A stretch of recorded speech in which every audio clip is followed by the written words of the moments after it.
बड़ा मेंढक पकड़ें।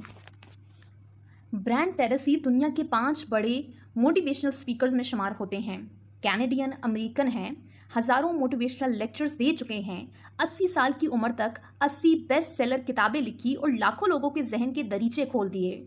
ब्रायन ट्रेसी की हर किताब लाजवाब है, लेकिन ईट डैट फ्रॉग का कोई जवाब नहीं। ये किताब सुस्ती जैसी नाकाबिले इलाज बीमारी से मुतल्लिक है। हम क्योंकि मनहीसल कौम सुस्ती, बेजारी और बेअमली का शिकार लोग हैं, लिहाजा ये किताब पूरे पाकिस्तान को पढ़नी चाहिए। शायद इससे कौम एक्टिव हो जाए। ब्रायन ट्रेसी ने इस किताब में एक वाकया लिखा। उन्होंने अपनी किसी क्लास में पूछा था, फर्ज करें कि आपकी दिन की मसरूफियत में एक मेंढक खाना भी शामिल है और आप ये मेंढक किस वक्त खाएंगे। ब्रायन ट्रेसी के ज़्यादातर तालिबे इल्मों का जवाब था कि हम छोटे छोटे काम निपटाएंगे और इसके बाद मेंढक की तरफ तवज्जो देंगे। ब्रायन ट्रेसी ने यह सुनकर कहका लगाया और जवाब दिया, अगर मैं आपकी जगह हूं तो मैं सुबह सबसे पहले मेंढक खाऊंगा। इनका कहना था कि हम में से ज़्यादातर लोग पहले छोटे छोटे काम करते हैं। इन कामों के दौरान मेंढक यानी बड़े काम इनके जहन पर सवार रहते हैं।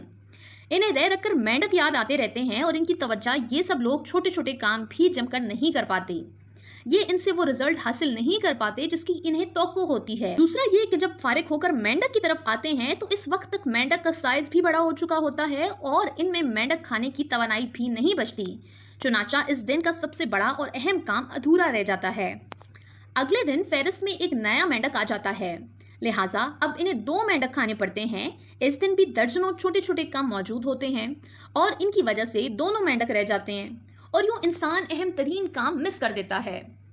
ब्रायन ट्रेसी का कहना था कि मैं रोज सुबह उठकर सबसे पहले मेंढक खाता हूं, यानी अहम और मुश्किल तरीन काम सबसे पहले करता हूं और इसके बाद बाकी तमाम काम मेरे लिए मामूली हो जाते हैं और मैं इन्हें चुटकी बजाकर निपटा लेता हूं।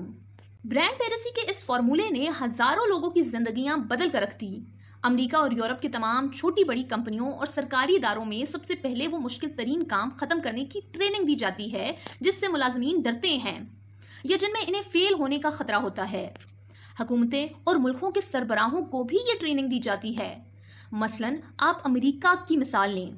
अमेरिका के हर सदर के प्रोफाइल में कोई ना कोई मेंढक यानी मुश्किल और नामुमकिन काम मौजूद है। जॉर्ज वॉशिंगटन अपनी दूसरी मुद्दत के बाद रज़ाकाराना रिटायर हो गया, जिसके बाद अमेरिका में पुरअमन ट्रांसफर ऑफ पावर की रवायत शुरू हो गई। जॉन एडमर ने जॉन मार्शल को चीफ जस्टिस बनाया, जिसने अमेरिका में आज़ाद और मजबूत जुडिशरी की बुनियाद रखी। रिचर्ड निक्सन ने चीन के साथ ताल्लुकात इस्तवार किए। जेरल्ड फोल्ड ने वाटरगेट, स्कैंडल और एहतियानाम जंग के नाम अमेरिका को संभाला। वो दौर सिविल वॉर के बाद अमेरिका का मुश्किल तरीन ज़माना समझा जाता था। जिमी कार्टर ने इसराइल और मिस्र के दरमियान कैंप ड्यूड मुआहदा करवाया। रोनाल्ड रीगन ने अमेरिका को मईशी तौर पर नाकाबिले तस्खीर बना दिया। इसने अफगान जंग भी लड़ी। जॉर्ज बुश सीनियर ने इराकी फौज को कुवैत से निकाला। बिल क्लिंटन ने बजट की इजाफी रकम खर्च कर अमेरिकी तारीख की सबसे बड़ी मायशी ग्रोथ दी। सोशल मीडिया और ई कॉमर्स इसी ग्रोथ की बाई प्रोडक्ट थी। जॉर्ज बुश जूनियर ने 9/11 के बाद अमेरिका को संभाला। बाराक ओबामा ने उसामा बिन लादेन को तलाश करके कत्ल किया। डोनाल्ड ट्रंप ने अमेरिका में सफ़ेद वोट इकट्ठा किया और जो बाइडन ने अमेरिकी फौज को अफगानिस्तान से निकाला। ये तवील तरीन फहरिस्त की चंद मिसालें हैं।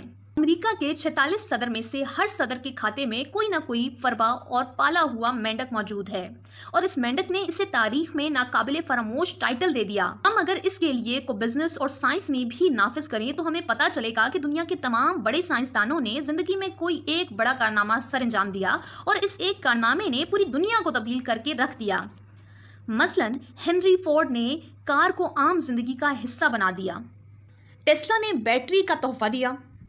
एडिसन की 1100 इजादात में से सबसे बड़ी इजाद बल्ब था।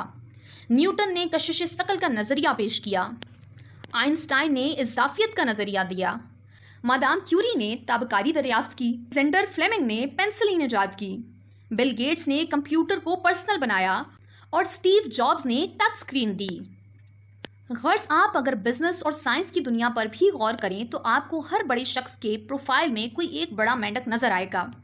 इसका हरगिज मतलब ये नहीं कि इन लोगों ने इसके अलावा कोई काम नहीं किया था।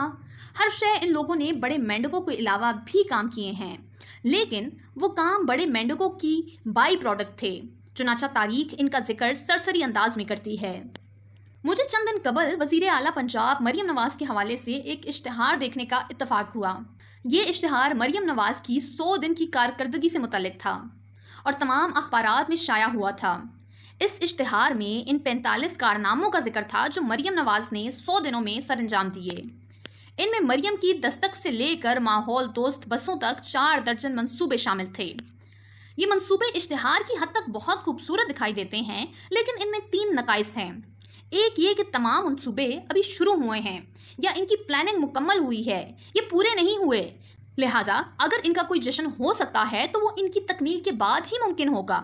دوسرا، دنیا میں منصوبے شروع کرنا کوئی کمال نہیں ہوتا، انہیں مکمل کرنا کمال ہوتا ہے۔ عثمان بزدار نے بھی 200 منصوبے شروع کیے تھے، مگر وہ ان میں سے 10% بھی مکمل نہیں کر سکا، اور آج ان کی رخصتی کے 2 برس بعد وہ 10% بھی ختم ہو چکے ہیں۔ تختیاں رہ گئی ہیں، سڑکیں فنا ہو چکی ہیں۔ چنانچہ مریم نواز اپنے دور میں ان میں سے کتنے پروجیکٹس مکمل کر پائیں گی، اس کا جواب یہ بھی نہیں دے سکیں گی، اور اگر یہ دے دیں تو بھی یہ سوال اپنی جگہ موجود رہے گا کہ ان کے جانے کے بعد ان کے پروجیکٹس میں سے کتنے قائم اور دائم رہتے ہیں۔ ہم ایک ایسی قوم ہے جس نے فوج کے علاوہ انگریز دور کی کوئی چیز نہیں چھوڑی، لہٰذا مریم نواز کے 45 منصوبوں کی کیا اوقات ہے؟ اور تیسرا، آپ مریم نواز سے کسی ایک منصوبے کی تفصیل، پائلٹ پروجیکٹس، ضرورت اور معاشرے پر اس کے اثرات کے بارے میں پوچھ لیں، یا کسی ایک منصوبے پر یونیورسٹی کے طالب علموں اور اساتذہ کو لیکچر نہیں دے سکیں گی۔ مجھے یقین ہے کہ یہ تمام منصوبے بھی ان بیوروکریٹس نے بنائے ہوں گے جن کی وجہ سے یہ ملک منصوبوں کا قبرستان بن چکا ہے، اور جن کی محنت سے یہ ملک اس سطح تک آ گیا ہے۔ یہ وہ لوگ ہیں جو عثمان بزدار کو بھی تاریخی وزیر اعلیٰ کہتے تھے اور چودھری وزیر الہی کو بھی، لیکن آج ان سے ان کے بارے میں پوچھ لیں تو کانوں کو ہاتھ لگائیں گے۔ لہٰذا میری مریم نواز صاحبہ سے درخواست ہے کہ آپ خدا کے لیے کوئی نیا پروجیکٹ شروع نہ کریں، آپ صرف 2 کام کر لیں۔ ایک، صوبے کے تمام ادھورے منصوبے مکمل کر دیں، آپ ماضی کے تمام پروجیکٹس اٹھا لیں اور انہیں 1 سال کے اندر مکمل کر دیں، اور اس سے پورا صوبہ تبدیل ہو جائے گا۔ دوسرا، آپ صوبے کا کوئی ایک بڑا مینڈک اٹھا لیں اور 5 سال، اللہ کرے آپ کو یہ مدت مل جائے، اپنی ساری توجہ صرف اور صرف اس مینڈک پر لگا دیں۔ مثلاً پنجاب میں ٹریفک کے حالات بہت خراب ہیں، آدھی سے زیادہ گاڑیاں ڈرائیونگ لائسنس کے بغیر چلائی جاتی ہیں۔ ہیلمٹ کی خلاف ورزی ہمارا قومی فرض ہے، گاڑیوں کی مینٹیننس سرے سے کی ہی نہیں جاتی، 30 سال پرانی گاڑیاں چل رہی ہیں اور ٹریفک رولز کی خلاف ورزی کو ہم جرم نہیں سمجھتے۔ اگر وزیر اعلیٰ پنجاب 5 سال میں صرف یہ مسئلہ حل کر جائیں تو یقین کریں پورا صوبہ بدل جائے گا۔ اگر یہ ممکن نہیں تو یہ صرف سرکاری اسکولوں کی حالت بدل دیں، پنجاب کے تمام بچے اسکول پہنچا دیں، سلیبس جدید اور کارآمد بنوا دیں، اور تمام اسکولوں میں اساتذہ اور بنیادی ضرورتیں پوری کر دیں۔ اور اگر یہ بھی ممکن نہیں تو میڈم چیف منسٹر صرف جی ٹی روڈ کے دونوں سائڈ صاف کر دیں، تمام تجاوزات اور کراسنگ ختم کر دیں، اور سڑک کے دائیں بائیں گرین بیلٹس بنوا دیں یا جنگل لگا لیں۔ اور اگر یہ بھی ممکن نہیں تو یہ صرف پنجاب کو صاف پانی دے دیں، ہر گھر میں پانی دستیاب ہو اور اسے پیا جا سکے۔